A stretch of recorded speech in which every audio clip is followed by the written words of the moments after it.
Olá, estamos começando mais um broadcast nas redes, o programa de entrevistas da Agência Estado. Eu sou Eduardo Puccioni, jornalista do Broadcast Investimentos, e hoje trago o tema sobre fundos imobiliários de tijolo. Para falar sobre esse assunto, temos aqui a presença do Daniel Aloan, ele é gestor da Zavit. Olá, Daniel, como vai? Obrigado aí por ter aceitado o nosso convite. Bom dia, obrigado por nos ter aqui, poder compartilhar com vocês o que a gente faz. Legal. Mas antes de entrar no tema, eu queria aproveitar para convidar vocês para seguir a gente nas redes, no LinkedIn, no Twitter, no Facebook, no Instagram, aqui no YouTube, e também já se inscreva no nosso canal, clique no sino para receber novos conteúdos, já curta esse vídeo também, para sempre estar acompanhando o que a Agência Estado publica nas redes sociais. Bom, só para a gente iniciar aí com uma contextualização sobre a importância desse tema que estamos abordando hoje, trazer alguns números aqui sobre a indústria de fundos imobiliários. Segundo dados da Ambima, o patrimônio líquido dos fundos imobiliários hoje gira em torno de 275 bilhões de reais, são cerca de 900 fundos imobiliários e aproximadamente pouco mais de 2 milhões de cotistas. Bom, Daniel, para falar aí sobre esse tema, eu gostaria que você iniciasse falando sobre o ZAV11, né? O fundo da Zavit, falar um pouco sobre a história do fundo, sobre taxa de administração, como os investidores podem ter acesso ao fundo, falar um pouco também, se possível, sobre o retorno do fundo e também a composição ali, onde vocês costumam alocar os recursos do fundo. Com prazer. A gente começou a Zavit como braço de Family Office em 2018 e em 2021 a ideia foi compartilhar a estratégia que a gente tinha de carteira proprietária com o público amplo e o varejo. Então a gente estruturou um fundo em junho de 2021, ficou um ano fechado com o Family Office para poder montar e ganhar um corpo, ter um volume, comprar imóveis, porque diferente de fundo de dívida, o hedge fund ou ações, você não consegue pegar o dinheiro e usar ele no mesmo dia. São imóveis, você tem que ter negócios montados, estruturados. Então a gente usou esse ano para isso. E em outubro de 2022 a gente fez o IPO do fundo. Aí sim, está listado em bolsa, então você pode comprar por qualquer corretora, XP, BTG, no aplicativo, é ZAV11, ZAVI11. Desde o IPO ele está trazendo resultado de 22% até outubro, comparado com 5% do IFIX no mesmo período. Desde a criação do fundo, 43% de retorno. E é isso que a gente está mirando, uma visão de mesa proprietária, onde a gente quer ganho de capital expressivo através dos produtos que a gente faz e com renda garantida. Hoje o fundo foca em imóveis com contratos atípicos. Então, 93% da nossa renda vem de contratos atípicos. E o que é um contrato atípico? Então, quando você tem um imóvel e você loca, seja você para residência ou o teu escritório, é o que a gente chama de contrato típico. Você tem um prazo do contrato, se você não quer mais estar lá, você dá 3 meses de aviso ou multa e cada um vai para o seu canto. Num contrato atípico, a gente baseia isso no fato de estamos comprando uma coisa muito específica para a tua empresa ou indústria. Então, só vou comprar isso porque você vai ficar um período longo de tempo nesse imóvel. Então, eu venho, digamos aqui, na redação do Estadão. Esse imóvel que é de vocês faz muito tempo está aqui. Então, eu falo, eu compro esse imóvel, mas vocês vão ficar aqui durante 15 anos, porque senão, para mim, não vale a pena ter esse imóvel que eu não sei o que fazer com ele. Então, esse tipo de contrato é o que a gente foca, que dá muita previsibilidade de receita.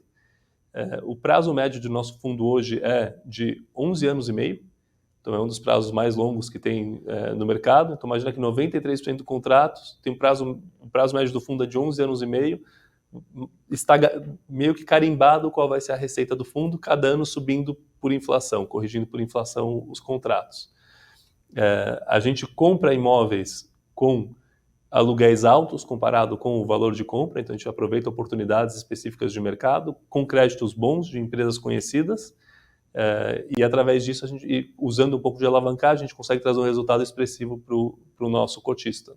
Hoje o fundo está dando na cota que ele está negociando no mercado algo perto de 11% ao ano para um fundo de tijolo, sendo que você ainda vai receber atualização por IPCA dos contratos. Compara isso com isso líquido de imposto de renda. Compara isso quando você compra um escritório para alocar, que você está esperando 6% ao ano, né? Você compra um flat em algum lugar como investidor, você espera uns 6% ao ano. Aqui estamos falando de 11% ao ano líquido de imposto de renda.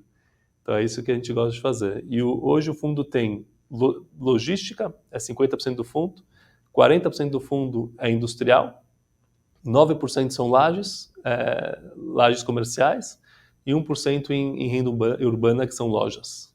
Legal. E o que dá para você destacar aí do ano de 2023? Quais foram os principais desafios aí encontrados ao longo desse ano que estamos encerrando agora em dezembro?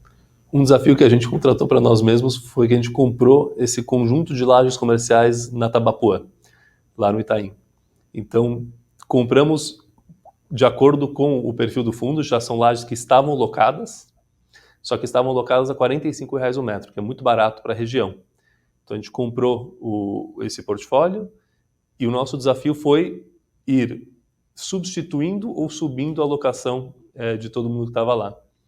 Para ter uma ideia, o último que a gente locou, a gente fez um conceito chamado turnkey, onde a gente investe no imóvel, renova ele completamente, troca, põe ar-condicionado, põe o piso, parede, pintura, vidro, salas de reunião, faz tudo do jeito que o cliente quer. Com isso a gente consegue fazer com que alguém que talvez estava procurando em outra região venha para aqui, e saiu o aluguel a perto de R$100 o metro. Estamos falando de mais do dobro do que o que estava sendo cobrado antes da gente entrar, e o inquilino muito contente porque conseguiu um valor fenomenal para a localização onde ele está, com a qualidade que a gente entregou para ele. Legal. E agora para 2024, não só para as Avit, para os AV11, mas também para a indústria de fundos imobiliários. Queria saber um pouco da sua visão aí para 2024, principalmente com a continuidade da queda da taxa de juros, né, da Selic. O que você está enxergando para a indústria e também para os seus negócios em 2024? O mercado imobiliário é muito ligado com os juros, né, a taxa de juros. E é taxa de juros curta. Mesmo que já está precificado uma queda, quando os cortes vêm, o mercado continua reagindo, mesmo que estava precificado desta forma. Então a gente enxerga que, continuando esse ciclo de corte, que é o que o mercado tem um consenso que vai acontecer, os fundos imobiliários vão se valorizar. Porque hoje, os fundos que estão entregando uns 8% ao ano, mais ou menos, vão ser exigido menos. O que quer dizer exigido menos? Eles vão pagar a mesma coisa, só que o preço da cota sobe para que isso represente um pouco menos. O mercado imobiliário como um todo está num momento bastante bom. Então a gente tem logística esse ano, teve uma absorção líquida, quer dizer, o quanto que as pessoas alugaram a mais do que devolveram, de mais ou menos 1,5 milhão no ano, é o que é esperado para esse ano. Teve uma entrega maior do que isso de novos projetos, então a vacância subiu um pouco. Mas apesar da vacância subir, apesar das entregas enormes, o preço médio subiu também. Significa que o mercado está forte, tem muita procura por logística ainda. E na parte de escritórios, a história é parecida. Então a gente pega, em São Paulo hoje, está perto de 24% a taxa de vacância, que é muito alta, muito empurrada, muito afetada pela entrega em mercados secundários, que são Marginal, Chucre Zaidan, está tendo e terá muitas entregas ainda. Se você vai para Itaim, JK, Paulista, Nova Faria Lima, abaixo de 10% de vacância. Quer dizer que é um mercado que está excelente. Nos outros tem um pouco mais, mas dá um pouco de alento saber que também na Chucre Zaidan, onde está tendo mais locações, mais absorção. Nessas regiões que foram muito problemáticas no começo do ano, a gente está vendo que está conseguindo sim locar. Pelo tamanho do estoque que eles têm lá, isso é um processo que demora, vai ter ainda muitas entregas. Mas as empresas não têm restrição com os lugares, era só que foi um estoque muito grande entregue num momento um pouco mais complicado. Então, esse ano que vem, provavelmente vai haver uma queda na taxa de vacância desses mercados quando vai se expandindo essa procura para lugares que não são a Nova Faria Lima ou o Itaim. Tenho conversado muito com o pessoal do mercado, eles apostam muito em investimentos em infraestrutura, né? O investimento em infraestrutura obviamente está bem ligado aí também a essa questão dos centros logísticos e tal. Como é que funciona no seu dia a dia ali? Como é que você encontra uma boa oportunidade de um fundo, de um fundo não, de um imóvel, né, de um galpão logístico? Como é que funciona esse seu dia a dia em busca desses imóveis? Um pouco como a tua busca por uma boa notícia, né? A gente recebe muita coisa toda semana e temos que nos ater ao nosso mandato. Qual que é? Então, nosso mandato é renda, com uma empresa, com um inquilino bom, com imóvel em localização boa. O imóvel tem que ter uma qualidade também, não pode ser um imóvel que está precisando de reparos, se precisa de reparos tem que ir lá fazer. Então, o nosso trabalho do dia a dia é visitar muito, conversar muito, para escolher poucos imóveis para conseguir colocar dentro do fundo, para que o fundo consiga entregar esse resultado recorrente que ele vem entregando. Tá, e esse apetite que o mercado aparentemente tem mostrado pela questão de infraestrutura, você acha que de alguma forma pode impactar nos preços desses galpões logísticos ou até mesmo industrial para 2024? Infraestrutura vai desenvolver o país como um todo. A gente é um país que é muito carente de infraestrutura. Apesar dos investimentos altos que são feitos, a gente sabe que falta muito ainda. Quanto melhor as estradas, quanto melhor toda a parte de infraestrutura que o país tem, ajuda o país como um todo, melhora toda a parte logística e consumo. Então, com certeza, vai trazer vantagens no final também para locação de galpões. E vocês têm alguma intenção de lançamento de algum outro fundo? Vocês devem continuar investindo nesse fundo? O que vocês estão vendo para 2024, você como gestor do fundo, né? Estão bem animado com o Zavi 11, que é o produto que está disponível para o público amplo. Então, estamos estudando como e quando fazer uma nova emissão. E a gente está com um produto agora de crédito que estamos seguindo a mesma linha que o de tijolo. Então, estamos primeiro fazendo com institucionais para comprovar o produto, mostrar que ele que a gente conseguiu colocar papéis bons lá dentro, que o crédito é bom, que ele entrega um resultado acima do mercado, e esse produto comprovado aí sim lançar para o varejo. Tem ideia de quando ele deve ser lançado? Quanto tempo fica nessa fase de experimento?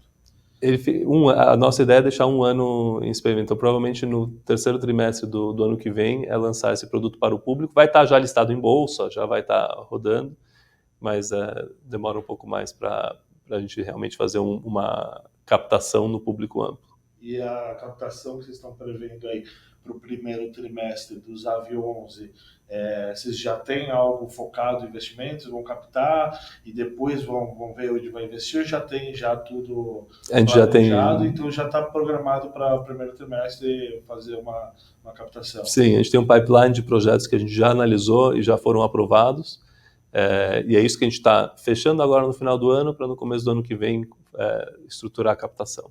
Tá. Queria que você falasse também um pouco mais sobre a forma como você explicou um pouco no começo ali, né, sobre a maneira com que vocês fazem os contratos, fecham os contratos de locação. Queria que você explicasse um pouco mais sobre esse setor. Esse é um setor grande, a maioria das grandes gestores fazem esse tipo de locação igual vocês fazem, ou vocês são mais diferenciados do que a maioria da indústria? A gente foca muito nesses contratos atípicos e o nosso fundo hoje, com contratos atípicos de logística industrial, é o que provavelmente tem o maior prazo médio.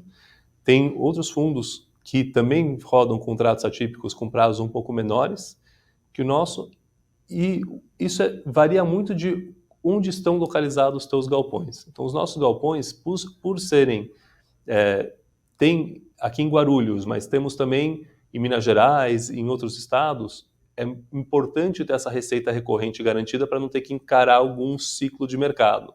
Quando você compra galpão só em Guarulhos, São Paulo, etc., então você pode encarar um pouco mais essa volatilidade. Então tem fundos que estão mais dispostos a correr essa volatilidade. Os maiores fundos acabam sendo o que a gente chama de especulativo, que é um galpão, está lá, vamos ver quem que loca. No nosso fundo, a gente acha que o nosso cotista vai prezar mais do que se vai subir ou não o aluguel, é prezar essa consistência no resultado. Então a gente foca nisso através dos contratos atípicos. Ah, legal. E sobre regiões, vocês têm alguma região específica que vocês gostam mais, ou vocês estão espalhados aí pelo Brasil? A gente está espalhado, o que a gente vai olhar é o galpão faz sentido na região e para a indústria, não só faz sentido para a empresa, para a indústria e para a região. Então, quando um galpão está no meio do nada e só depende de uma empresa, isso não é um galpão que a gente enxerga como algo bom de se investir, porque se sair de lá a empresa eventualmente, mesmo daqui a 15 anos, o que você faz? Então a gente tem que olhar e falar, faz sentido, a região é uma região que produz, é uma região que tem outras indústrias lá, que tem, por exemplo, a gente tem um galpão da Alvoar, da Bacia Leiteira de Minas Gerais. Então talvez a cidade em si a gente não conhece ou não serve para muitas, automotivo, outra coisa assim. Mas você vê que todos os produtores de gado estão lá em volta. O leite não viaja, né? Leite in natura que está saindo dos produtores locais, ele tem que estar perto de onde está a fábrica deles. E o nosso CD tem que estar perto da fábrica. Então não é só a Alvoar que está lá, a indústria leiteira de Minas Gerais está lá em volta. Então o galpão que a região faz sentido, tem um apelo. Guarulhos, obviamente, na beira da estrada. Então você sabe que não é só a empresa lá, o terreno por si só vale mais do que a gente está avaliado o nosso galpão lá. Então a gente tenta olhar o galpão e enxergar ele como um todo, não só um contrato, e o contrato que a gente faz, sempre focamos em ter um aluguel dentro do mercado.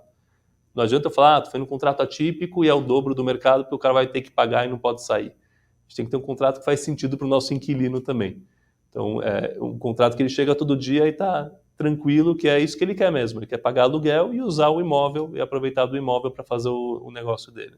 Então, além de estudar a questão da região, onde está o centro, o galpão, o centro logístico, vocês também analisam o setor da empresa que está alocando, por exemplo, ele pode locar por 15 anos, mas a empresa acabar não apresentando bons resultados, ele tem que deixar. Como é que funciona caso ele tenha que deixar um contrato atípico, ele tenha que sair daquele imóvel que ele já tem um contrato de 15 anos? Num contrato atípico, bem formatado, se ele quer sair antes do prazo terminar, a multa é calculada como qual que é o remanescente, então quantos meses ainda tem de remanescente do contrato, e ele paga o aluguel desse período todo. O que mais ou menos quer dizer que ele não consegue sair. Que é a mesma coisa do que ele ficar até o final do contrato usando o imóvel. A perda de locação ocorre se a empresa quebra. Se a empresa vai à falência, aí ele não tem como pagar. Tá. E em relação a... Eu vi muita gente falando em relação à região do Nordeste, né? Um desenvolvimento ali. Vocês já possuem alguma coisa na região Norte, Nordeste? Se não, estão de olho em algum ativo por lá? Metade do estoque nacional, com domínios logísticos, etc., fica em São Paulo, no estado de São Paulo. É aqui que tem a maior movimentação, o maior estoque. Então você vai para estados que nem Alagoas, tem zero vacância porque não tem nenhum galpão lá. Então existe bastante desenvolvimento nessas regiões. A gente sempre fica um pouco receoso quando começa a ter muito desenvolvimento pelos ciclos que a gente tem. Falta galpão, se constrói demais, vacância demais, e aí o mercado acaba absorvendo, né? A economia vai crescendo. Então a gente, nessa parte especulativa, não é o que a gente gosta de fazer. Na parte de sale-leaseback, onde a gente garante os 15 anos, 10, 15 anos de contrato, isso a gente está olhando. Legal. Bom, Daniel, eu queria que você aproveitar e dar um espaço aí para vocês, se você quiser falar mais aí sobre setor aí, sobre o setor fundos imobiliários de tijolos, fica à vontade se você quiser falar mais alguma coisa. O único tema que eu acho que é um pouco mais sensível que a gente não tocou aqui é a questão de alavancagem. Então, os fundos passaram por um momento difícil, ano passado, começo desse ano, vimos bastantes erros que foram cometidos e as pessoas ficam com muito receio de alavancagem. Como que a gente enxerga essa parte de dívida no fundo? Então, quando você tem uma dívida, você tem uma obrigação de pagar mensalmente um valor, né? Então, se eu faço uma dívida em cima da casa onde eu moro, a casa não gera dinheiro. Então, eu tenho que tirar o dinheiro de outro lugar para pagar essa casa. Numa empresa é diferente. Quando eu tenho um imóvel da empresa, a empresa está gerando liquidez em cima desse imóvel, está gerando receita e ela paga o aluguel para mim. Do mesmo jeito que o fundo tem um imóvel que ele tem 15 anos contratado com alguém que a pessoa não pode sair, então eu tenho garantido esses 15 anos de renda. Esse imóvel, eu posso fazer uma dívida em cima. Do mesmo jeito que ele se comprometeu a pagar, eu alieno esse imóvel e falo, a gente se compromete a pagar um valor condizente com o que eu estou recebendo do inquilino. É assim que a gente enxerga essa parte de alavancagem, que se a gente consegue casar com o contrato, vale a pena. Em imóveis como Tabapuã, onde todos os meus os inquilinos que têm contratos típicos podem pagar 3 meses de aviso prévio e sair. Esse eu não consigo alavancar, porque se dá uma outra pandemia, dá algum imprevisto e o pessoal sai, de onde eu vou tirar o dinheiro para pagar? Então, o jeito que a gente enxerga é isso. A gente só toma endividamento para comprar um imóvel quando a gente consegue espelhar a dívida no contrato de locação.